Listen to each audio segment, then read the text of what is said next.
Dear students, today we are going to discuss energy stored in an inductor. First question is this: what do you mean by an inductor? Then simply we used to say the material in which induction of current takes place, that is known as inductor. That should be known as inductor. An induction of current takes place in a solenoid, in a coil. So we can say a coil or a solenoid will be an inductor, right? Now our topic is energy stored in an inductor. We used to say when we switch on current in an inductor, जब किसी inductor में किसी solenoid में हम लोग current on करते हैं, then वह जो है current zero to steady state current तक पहुंचता है, right.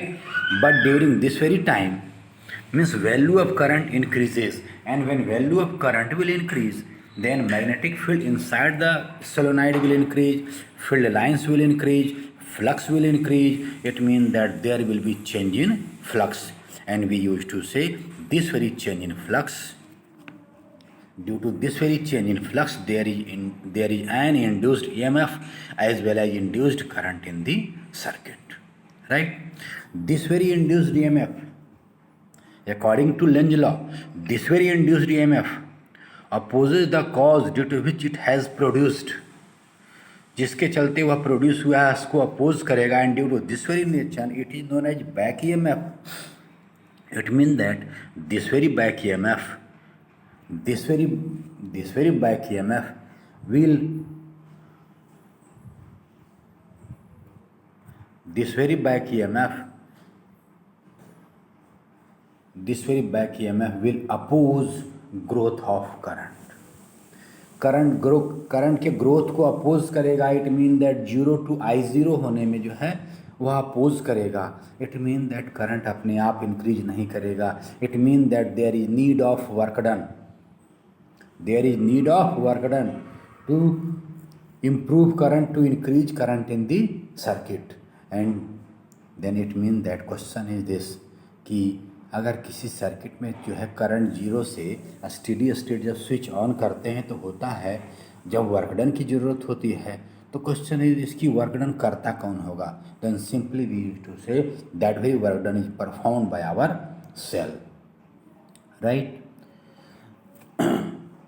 Now question is this कि अगर वह सेल ने वर्क किया, सेल ने अपना एनर्जी कंज्यूम किया to increase current, then question is this कि वह एनर्जी जाएगा कहाँ. Then we use to say that very energy appears in inductor in the form of magnetic potential energy.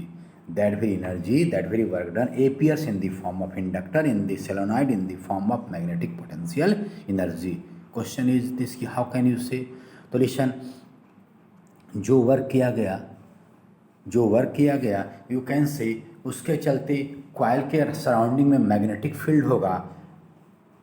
Then we also use to say कि that very work done will be present in the inductor in the form of magnetic field, और you can say in the form of magnetic potential energy.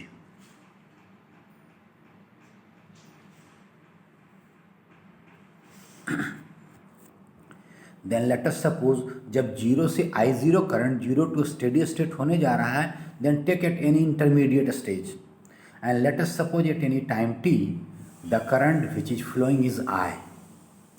Then value of induced EMF will be E equal to -L/di/dt. Question is this कि how we can say. तो हमने पिछले topic में पढ़ा है L equal to -E/di/dt, and from here we can say induced EMF will be equal to -L/di/dt, where minus sign indicates its opposing nature, right. तो let us suppose time t में EMF इतना है. अब मान लिया जाए कि हम लोग छोटा सा चार्ज, जितना करंट फ्लो कर रहा है उससे और करंट बढ़ रहा है, उसके चलते छोटा सा चार्ज dq फ्लो कर रहा है. इट मीन दैट इस E पोटेंशियल को क्रॉस करेगा dq charge. Then there is need of work done. Question is this: what will be work done? Then we can write work required to move charge dq, a small charge dq will be a small work done, and then a small work done will be equal to E into dq. Q charge को अगर E potential से हम लोग move कराएंगे तो E into Q होता है, dq potential से मूव करा रहे हैं, so small work done will be equal to E into dq. अब E का वैल्यू यहाँ पर फिल कर दीजिए, then it will be equal to L into D I by D T into D Q, which will be equal to L into, जरा सा इसमें interchange कीजिए, डी क्यू को जो है ब्रैकेट के अंदर कर दीजिए, देन और डी आई को बाहर कर दीजिए, then it will become D Q by D T into D I, and D Q by D T is known as I, so expression will become work done, small work done D W will be equal to L I D I, right.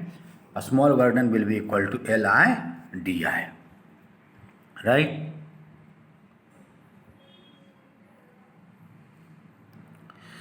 So what will be total work done?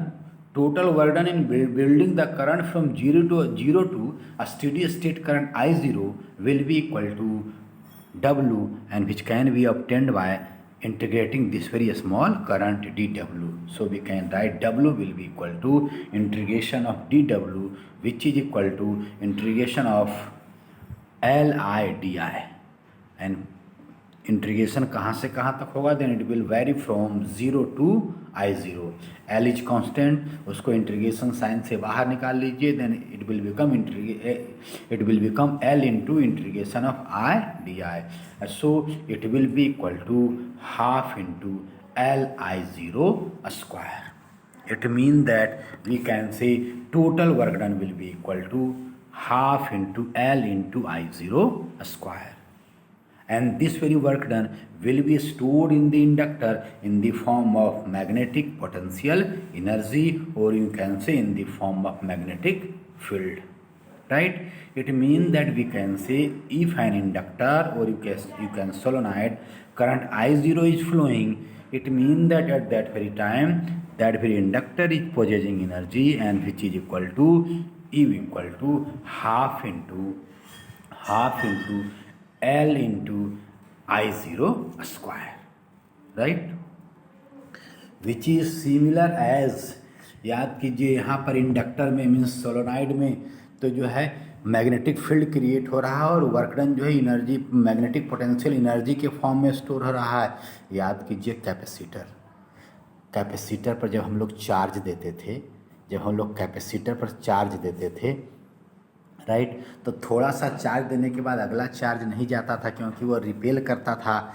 वहाँ पर भी हम लोग कहते थे now there is need of work done की ज़रूरत होती है, और वह वर्क डन जो है हम लोग कहते थे that very work done will be stored in this system in the capacitor in the form of potential energy, right. यह भी कहते थे चार्ज जो उसके प्लेट्स पर अपीयर होता था, तो वह जो होता था in the form of electric field appear होता था. That's why we use to say कि either in case of charging the capacitor potential energy is stored और work done is stored in this system in the form of electric field और electric potential energy. तो वहाँ पर कहते थे E equal to half